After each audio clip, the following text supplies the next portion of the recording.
তার জন্য তো ব্যবস্থা নিতে হবে। সেই ব্যবস্থাকে নিচ্ছে রাজ্য সরকার কি কেন্দ্র সরকার? মব লিঞ্চিংয়ের বিরুদ্ধে বারবার বিভিন্ন কোর্টে গিয়ে বিভিন্ন সরকার ধাক্কা খেচ্ছে, তারপরও বকলমে এটাকে প্রমোট করার চেষ্টা করছে থাকার জন্য। গত মাসের 27 তারিখে হরিয়ানাতে যে ঘটনা ঘটেছে, বাংলার একটা পরিযায়ী শ্রমিক সাবির মল্লিকের সাথে যে অন্যায় হয়েছে, অন্যায় কোনোভাবেই মেনে নেওয়া যায় না। তার পরিবার আজকে ধ্বংসের মুখে, তাকে ডেকে নিয়ে গিয়ে পিটিয়ে হত্যা করা হয়েছে, সে নাকি গোমাংস রান্না হচ্ছে। আপনাদের বলে রাখি, হরিয়ানাতে এমনি গোমাংস কোনো জায়গায় খুঁজে পাওয়া যাবে না।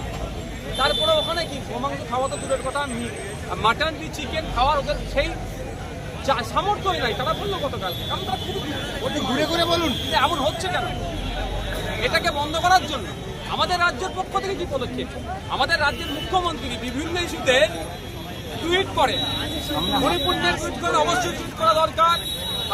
হাতরাসিতে টুইট করেছিলেন, প্রতিনিধি দল পাঠিয়েছিলেন, উন্নয়নে টুইট করেছেন, প্রতিনিধি দল পাঠিয়েছিলেন, অবশ্যই এগুলো করা দরকার। এখনো পর্যন্ত মুখ্যমন্ত্রী বাংলার পরিযায়ী শ্রমিক সাবির মল্লিককে নিয়ে কোনো কথা গা পর্যন্ত কাটলেন না। যেই সাবিরদের ভোটেই কিন্তু মুখ্যমন্ত্রী ক্ষমতায় আছে। সাবিররা যদি ভোট দেওয়া বন্ধ করে দেয়, মুখ্যমন্ত্রীর নবান্নে যাওয়াটাও বন্ধ হয়ে যাবে, তাহলে কালীঘাটে থাকতে হবে। কিন্তু এই সাবিররা যখন রাস্তাঘাটে কুকুর বিড়ালের থেকেও খারাপ অবস্থায় নির্যাতনের শিকার হচ্ছে, সাবিরদের যিনারা রেহবার বলে দাবি করছেন, সাবিরদেরকে যারা বলছেন আমরা মুখ পেতে দেবো, তাদের কোনো শব্দ খরচ করতে দেখিনি। আমি ধিক্কার নিন্দা জানাচ্ছি। আমি আশা করবো মুখ্যমন্ত্রী এটাকে কন্ডেম করবে। সাথে সাথে জায়গা থেকে বলে যায় আপনাদের, এখনো পর্যন্ত সরকারিভাবে কোনো অনুমোদন দিয়ে অনুদান বা ক্ষতিপূরণ দেওয়া হয়নি। আমি 1 সপ্তাহ টাইম দিয়েছি। রাজ্য সরকার যদি ক্ষতিপূরণের ব্যবস্থা না করে, তাহলে কিন্তু আমরা বৃহত্তর আন্দোলনে নামতে বাধ্য হব। আমরা চাই তার পরিবারকে যে চাকরি দেবে, কি চাকরি দেবে না দেবে, পার্মানেন্ট চাকরি দেবে না ওই ক্যাজুয়াল কন্ট্রাকচুয়াল দেবে, সেটাও ডিসক্লোজ করা দরকার পাবলিক ডোমেইনে। আমরা অপেক্ষায় আছি। আমরা আপনার মিডিয়ার মাধ্যমে সরকারের কাছ থেকে জানতে চাই, হরিয়ানা পুলিশের সাথে আমাদের রাজ্যের পুলিশের কি যোগাযোগ এখনো তৈরি হয়েছে? ওই মার্ডারটার প্রোগ্রেস কি আছে, কজনকে অ্যারেস্ট করেছে, কি কি ধারায় অ্যারেস্ট করেছে, এফআইআর কপি কোথায় এবং পোস্টমর্টম রিপোর্ট কোথায়, এগুলো কি আমাদের রাজ্য প্রশাসন কি কালেক্ট করেছে? কোনো কিছু হলেই বিভিন্ন জায়গাতে প্রতিনিধি দল পাঠায় পার্টির পক্ষ থেকে, সে পাঠাবে কি পাঠাবে দেখার দরকার নেই। এক্ষেত্রে হরিয়ানাতে কেন পশ্চিমবাংলা প্রশাসন একটা টিমকে পাঠালো না, যে কি ঘটনা ঘটেছে তাদের বিরুদ্ধে কঠোর ব্যবস্থা নেবে? কেন এগুলো হলো না? এই নেগলিজেন্সি কেন? কেন এত গা ছাড়া মনোভাব? কেন এত এড়িয়ে যাওয়ার চিন্তা ভাবনা হচ্ছে? এই প্রশ্নগুলো থেকে যাচ্ছে। আর একটা কথা বলে রাখি, এখন দেশের লিডার অফ অপোজিশন সম্মানীয় শ্রদ্ধেয় রাহুল গান্ধী মহাশয়, কিন্তু দুর্ভাগ্যের বিষয় 4 তারিখে ভোট শেষ হয়েছে, রেজাল্ট আউট হয়েছে, তারপরে একাধিক জায়গায় মব লিঞ্চিং হয়েছে। কলকাতাতে হয়েছে, হোসেন মন্ডলকে চোর অপবাদে পিটিয়ে মারলো, ইশরাত আলমকে চোর অপবাদে পিটিয়ে মারলো, আবু সিদ্দিক আল্লাহকে পুলিশ কাস্টডিতে মারলো। বিভিন্ন ঘটনা ঘটছে। ইভেন তিলোত্তমাকে যে খুন হয়েছে আরজি করে, যে ঘটনা সারা ভারতবর্ষ নয় পৃথিবীর বিভিন্ন দেশে প্রতিবাদ হচ্ছে, সে অর্থে রাহুল গান্ধী সাহেবকে মুখ খুলতে দেখলাম না। হরিয়ানাতে এই যেভাবে আপনার ছেলে সাবির ভাইকে খুন করা হলো, পিটিয়ে হত্যা করা হলো, মব লিঞ্চিং করা হলো, রাহুল গান্ধীর কোনো বক্তব্য শুনতে পেলাম না। আমাদের ভাবাচ্ছে রাহুল গান্ধী সাহেব কি করছেন, কি করতে চাইছেন, আমাদের কিন্তু ভাবাচ্ছে।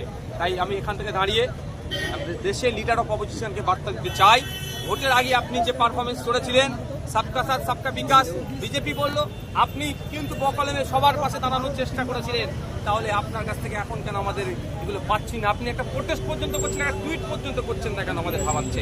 হরিয়ানাতে যেভাবে ইলেকশন আগিয়ে আসছে, বিজেপি সেখানে কলকে পাচ্ছে না, ধর্মের রাজনীতি করে, হিংসার বাতাবরণ তৈরি করে, সাম্প্রদায়িক রাজনীতি করে ক্ষমতায় টিকে থাকার জন্য একের পর এক ঘটনা ঘটাচ্ছে।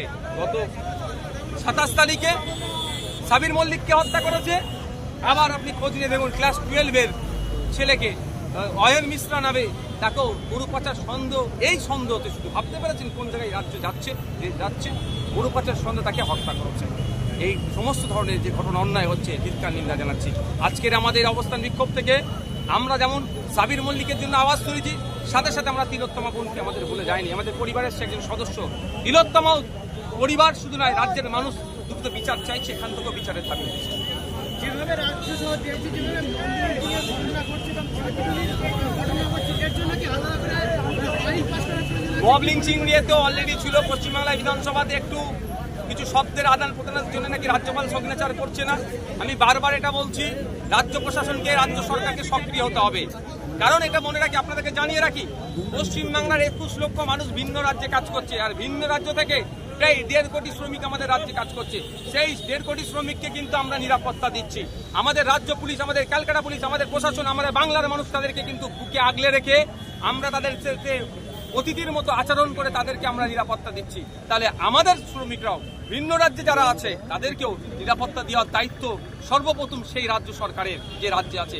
এটা তাদের দায়িত্ব বুঝিয়ে দেওয়ার জন্য সবথেকে বলিষ্ঠ, সবথেকে অগ্রণী ভূমিকা রাখা দরকার মাননীয় মুখ্যমন্ত্রী মমতা ব্যানার্জি মহাশয়ের। কিন্তু দুর্ভাগ্যের বিষয়, অপদার্থ হরিয়ানা সরকার যেভাবে ব্যর্থ হয়েছে, হিংসার রাজনীতি করতে চাইছে, আমাদের রাজ্য সরকারও কিন্তু তারই একই জুতে পা দিয়ে এগিয়ে যাওয়ার চেষ্টা করছে।